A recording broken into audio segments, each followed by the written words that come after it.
Welcome friends. देखो, आज हम आपको एक रिपोर्ट कराने जा रहे हैं।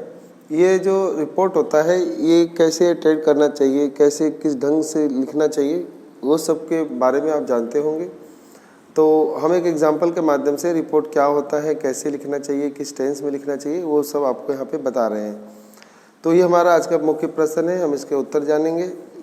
रिपोर्ट क्या होता है कि हम ना कहीं कोई चीज़ें देखते हैं, हमारे साथ कुछ घटित होती है, तो उसी के बारे में हमें, उस इवेंट के बारे में हमें पास्ट में लिखना होता है। और लिखकर हम उसके स्कूल के मैगज़ीन में या अखबार में हम उसको मतलब प्रकाशित करवा देते हैं।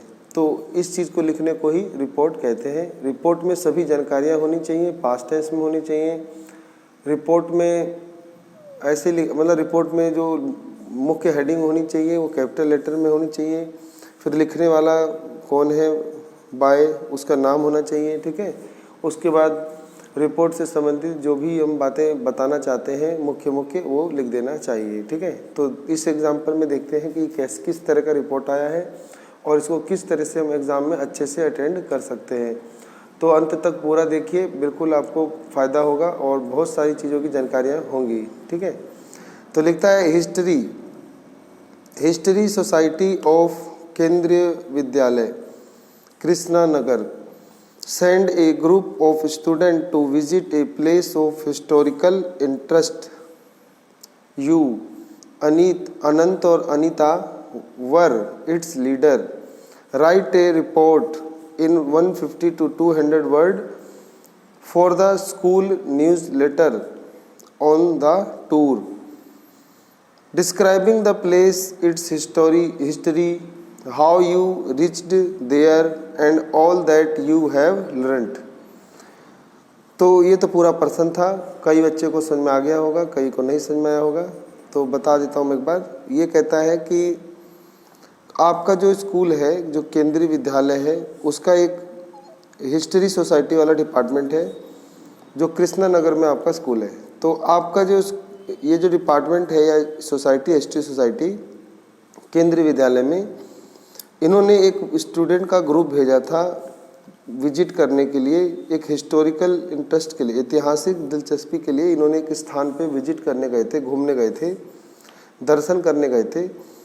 तो आप हो अनंत या अनीता, तुम लीडर थे। ये बताया है कि तुम इसके लीडर थे, इस विजिट के ग्रुप के।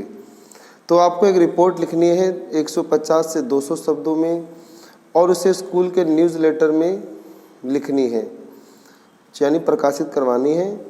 इस टूर के बारे में उसमें बताना है। और डिस्क्राइबिंग द प्लेस, और आपको उस स्थान के बारे में डिस्क्राइब यानी वर्णन करना है।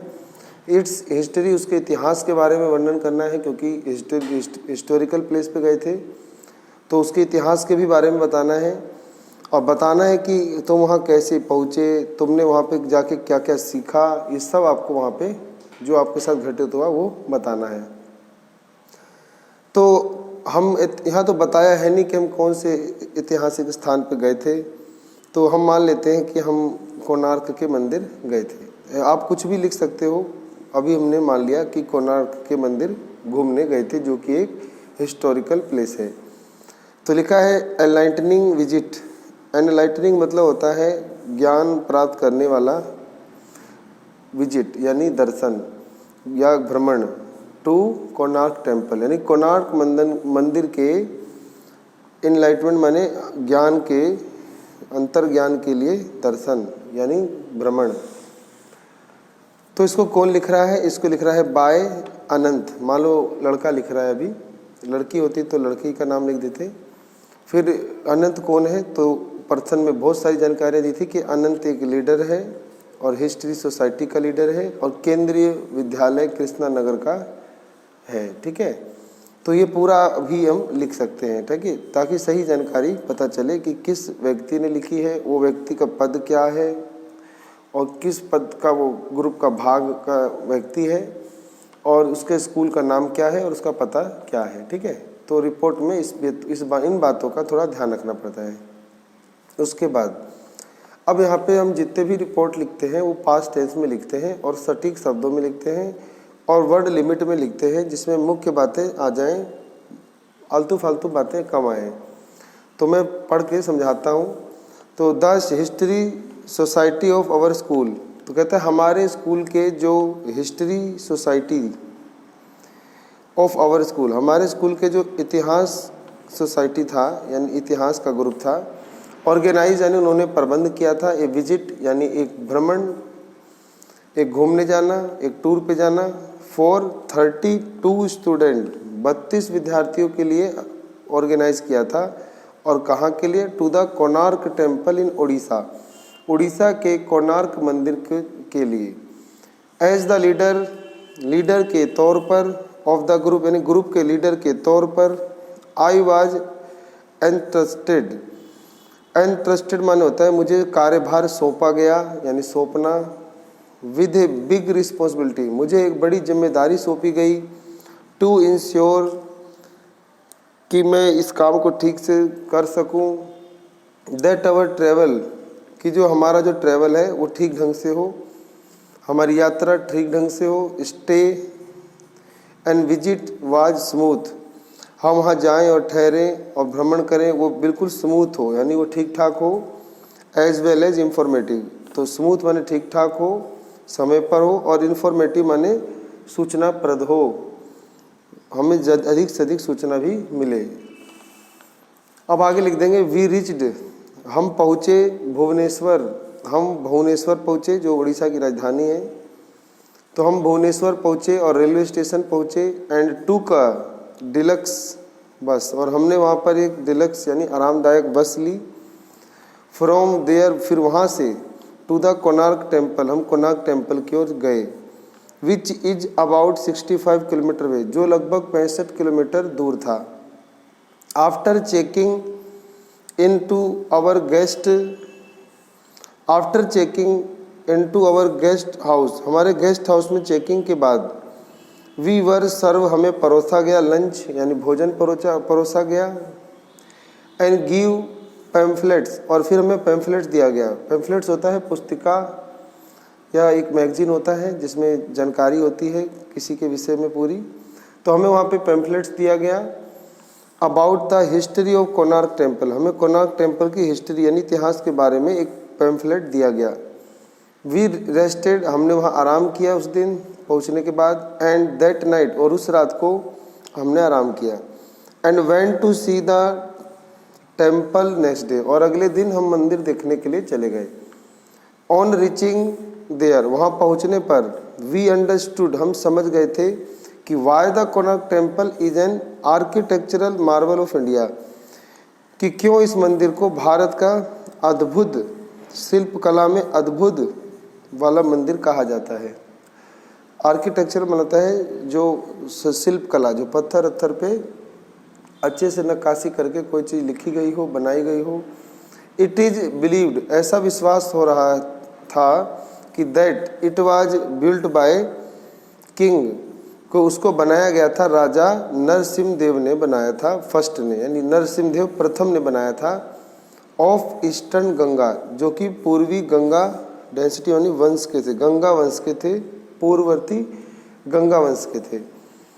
द टेम्पल, जो मंदिर था, कॉम्प्लेक्स यानी मंदिर का जो कॉम्प्लेक्स था, is in the shape of genetic chariot, मंदिर का जो पूरा एक जटिलता थी या रूप था वो एक विशाल, जिनेटिक माने विशाल, चैरियट था, नहीं एक बड़ा सा रथ था, मंदिर एक देखने में बड़ा सा रथ था, and having elaborately carved stone, और बहुत ही विस्तृत तरीके से नक्काशी करके बड़े पत्थर पे उस पर पहिए बने हुए थे, व्हील्स, पिलर्स बने हुए थे, एंड वेल्स यानी दीवारें वगैरह बनी हुई थी उस रथ पर। Konark house a massive temple, Konark का जो हाउसेस था यानी उसके जो पूरा क्षेत्र था वो बहुत ही ज़्यादा फैला हुआ पूरा एक मंदिर था, and dedicated to the sun god, जो कि भगवान सूर्य को समर्पित था।